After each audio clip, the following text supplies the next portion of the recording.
and certainly markets like Singapore have seen big rises, but also then big falls. And so in Indonesia, if prices have been more steady, even if they're rising but not seeing big volatility, that can create more confidence for consumers. And we see that in Australia too. Well, there's a couple of things that are different. I think some things are quite similar though. Most consumers want to look first at where they want to live. So they know where they want to live.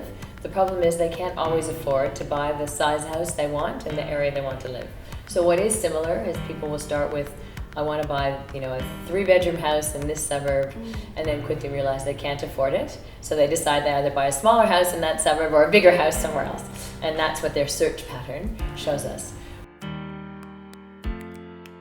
When banks potentially make it easier for people to borrow money, it absolutely increases then people moving into property.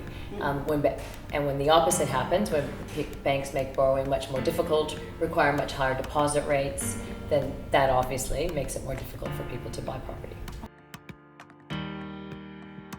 I would say the desire for Indonesians to own property is high, as in other parts of Asia. The rate at which they change property may be a little bit slower. Other parts of Southeast Asia, the people will buy and sell a little more quickly. I think in Indonesia you hold property for a little bit longer.